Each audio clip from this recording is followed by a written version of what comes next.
আসসালামু আলাইকুম। আজ থেকে প্রায় 10 বছর আগে জীবনের সবথেকে গুরুত্বপূর্ণ সিদ্ধান্ত নিয়েছিলাম, জীবনে কৃষক হব, কৃষিকাজ করব, গরু পালবো, ছাগল পালবো, হাঁস মুরগি পালবো, এগুলি দিয়ে জীবন জীবিকা নির্বাহ করার চেষ্টা করব ইনশাআল্লাহ। সেই সিদ্ধান্তের পরেই কৃষক হওয়ার যাত্রা শুরু হয়েছিল। এরপর কেটে গেছে অনেকগুলি বছর। আলহামদুলিল্লাহ, জীবনে কতটুকু সফলতা অর্জন করতে পেরেছি এই পেশায় এসে, সেটা নিয়ে কখনোই আমি হিসাব নিকাশ করি না। তবে আলহামদুলিল্লাহ, আমার পেশায় আমি যথেষ্ট পরিমাণে সন্তুষ্ট।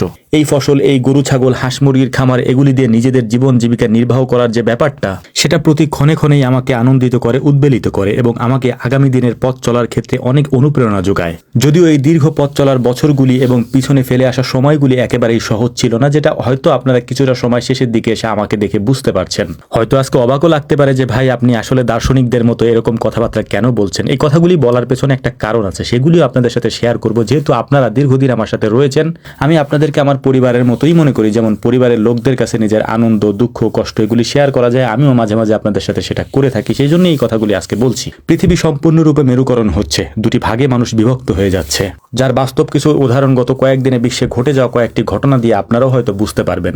আমি একেবারে ছোটবেলা থেকেই শহরে পড়াশোনা করেছি, অতএব শহুরে জীবন সম্পর্কে আমার ভালো ধারণা রয়েছে। যে কারণে শহর এবং গ্রামকে যখন আমি মিলাতে যাই, তখন আমার কাছে মনে হয় জীবিকার তাগিদে আমরা কত কিছুই না করি, কত কাজই না করি, কিন্তু এই কাজগুলি যদি গ্রামে মানুষ করতো, তাহলে কতই না উন্নত করতে পারতো বা নিজেকে কতটা সমৃদ্ধ করতে পারতো। কথাগুলি অদ্ভুত লাগলেও এটার সম্পূর্ণ বাস্তব উদাহরণ আমি নিজেই, কারণ আমি নিজেই গ্রামে এই কাজগুলি করছি শহরে পড়াশোনা করে এসে। আর এই গ্রামের মানুষগুলি এগুলি কখনো মেনে নেবে না, এটা আপনারাও জানেন, আমি জানি এই বিষয়গুলি।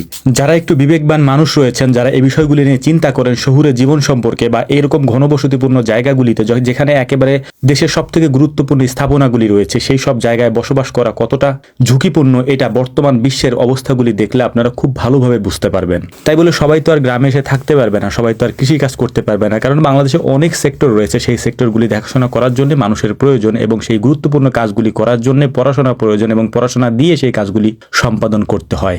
পরিবারের সদস্যদের মতোই তাই আপনাদের প্রতি শুভকামনা থাকবে। আল্লাহ তাআলা আপনাদেরকে হেফাজত করুন। আমার জন্য দোয়া করবেন। আসসালামু আলাইকুম ওয়া রাহমাতুল্লাহ।